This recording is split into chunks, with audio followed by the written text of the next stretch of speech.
Red Sox have released right-handed pitcher Walker Buehler. This is according to Chris Cotia of Mass Live, and they've already made a corresponding move. Peyton Toll was selected, and this marks the end of what was a very down year, an extremely disappointing year for Walker Buehler with the Boston Red Sox. This was supposed to be okay, let's prove it. Let's prove it. I'm going to bet on myself. He signed a 1-year, $21 million deal. $21 million deal for 1 year for Walker Buehler. He did not get the qualifying offer from the Dodgers, and he was the hero. They got the final out that struck out Alex Verdugo to win the World Series for LA last year. And a lot of Dodgers fans saying, run it back. Bring back Walker Buehler. How could you let Walker Buehler walk? How could you let Walker Buehler get away? He was drafted by the Dodgers. He was developed by the Dodgers. He's butane. He's our postseason hero. You can't let Walker Buehler get away. But the Dodgers say, you know what? That was great.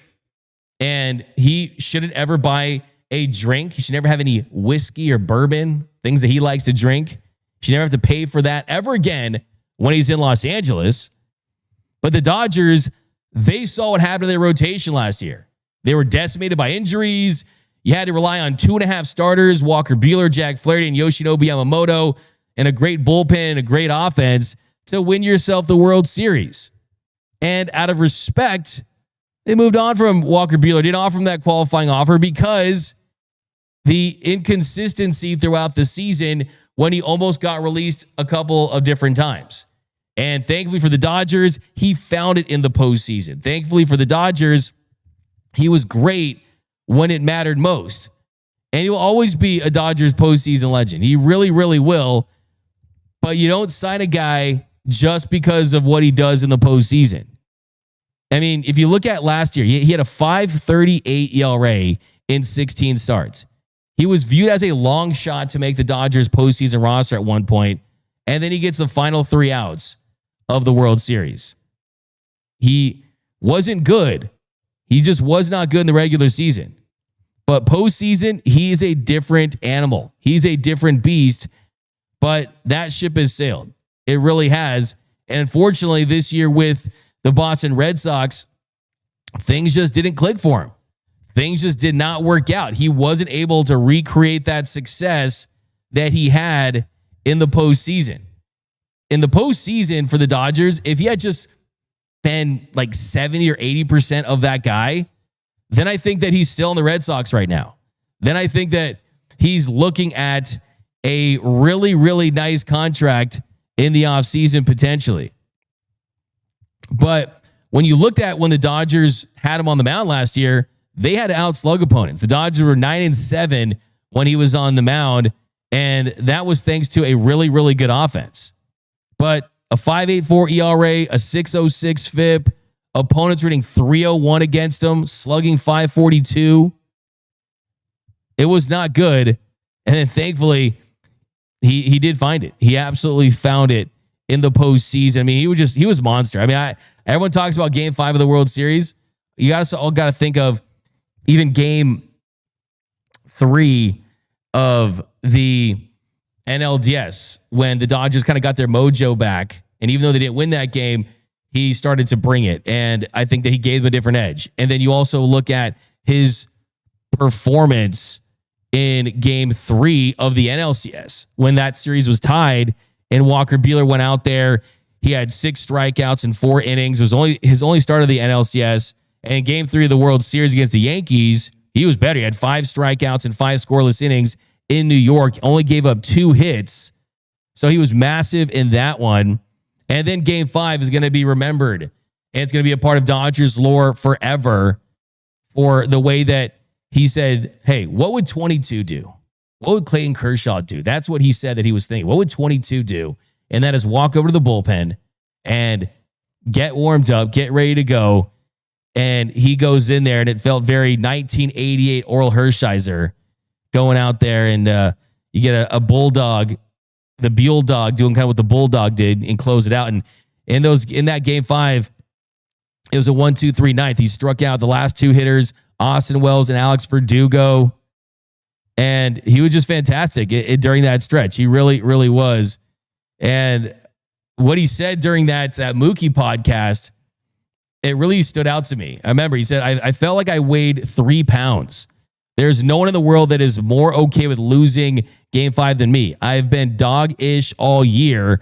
I know that I can take the downside of it. So the upside, as weird as it sounds, I deserve the upside. I'm ready for the down. I'm ready for all that. So it was a great run. It was awesome.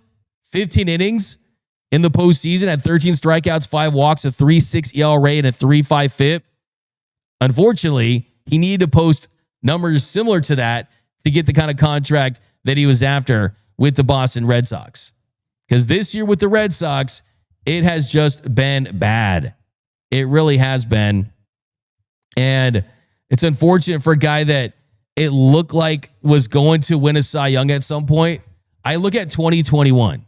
In 2021, I think Walker Buehler will look back at as the beginning of what will ultimately be the end of him ever being an elite pitcher.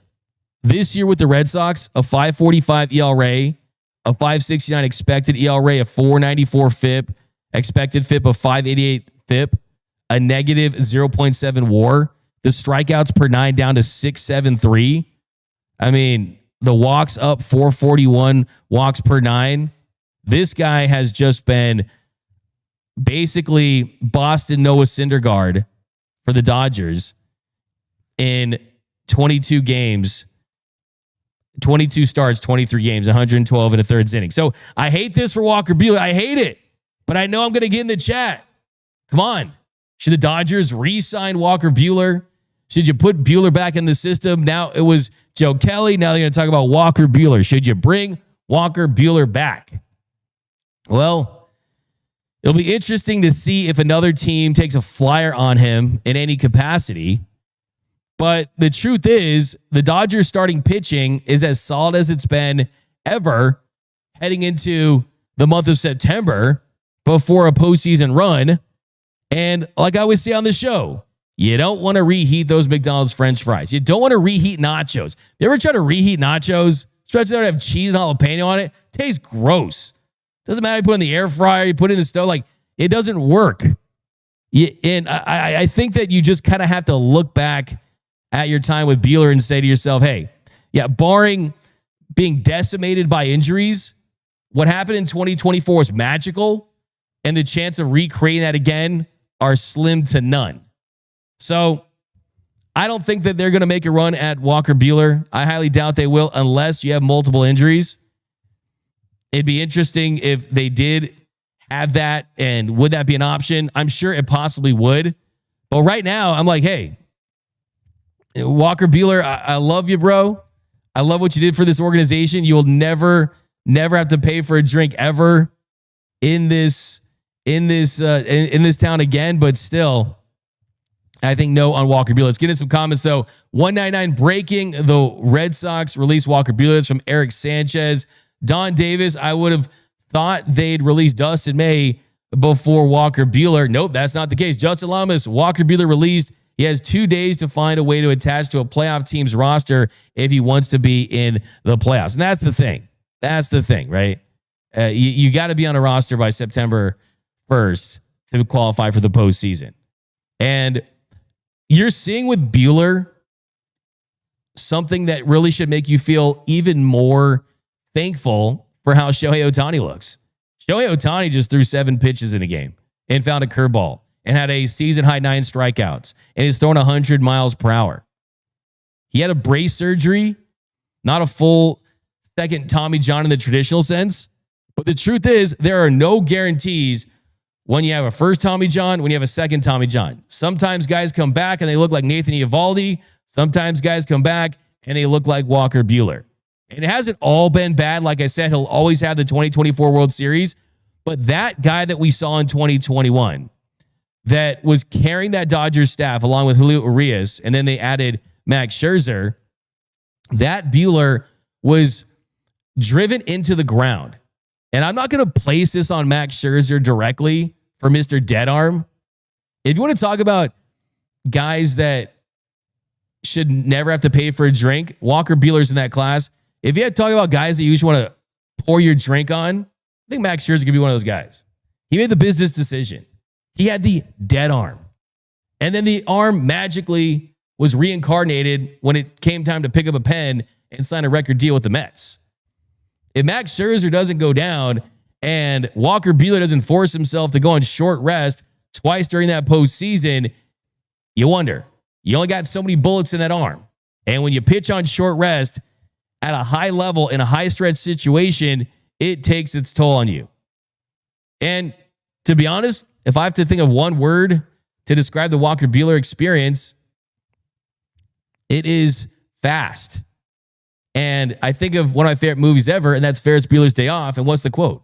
Life moves pretty fast. If you don't stop and look around once in a while, you could miss it. And when he came up, he was throwing fast. He quickly emerged. He fast stepped onto the scene in Game 3 of the World Series against the Red Sox. And it was pretty fast when people were starting to mention him as the future torchbearer of the ace of this organization. It was going to go Kershaw to Buehler, and then he was going to be that next guy. And all of a sudden, as fast as that went, he's out of the league currently. So it hurts. It hurts. But I'm not taking a flyer on Buehler. I love the guy, but that's not going to happen unless you want to stash him, develop him maybe for next year. I mean, I don't know. There's really no kind of way around it. It also kind of makes me go back to Jack Flaherty. One point on Jack Flaherty. There's been all this talk this year about the Dodgers and, did Friedman cook this offseason? Yeah, he didn't cook a filet mignon. He cooked some top ramen. He cooked that bowl of Cheerios with the 2 raw hot dogs in it and the slice of cheese, right? No. You're starting to look now. Wait a second. Blake Snell looks elite. Tanner Scott looks better. Kirby Yates looks better. And he did not bring back Walker Buehler. He did not bring back Jack Flaherty. If Jack Flaherty was on this team, he wouldn't sniff the postseason roster. Jack Flaherty this year with the Tigers has an ERA almost as high as Buehler's at 4.87. Not terrible. The FIP's better. The expected number's a little better. But the point is, some of the best signings are the ones that you do not make. And I think from the starting rotation standpoint, this rotation's in a good spot. But all right, let's take some comments here. What are your thoughts on Walker Buehler? Is there anyone, for me, I want to see Walker Buehler at Dodger Stadium. It's basically sitting in the dugout club, supporting his old friends. I love Buehler, but I think this rotation's in a good spot. I really do.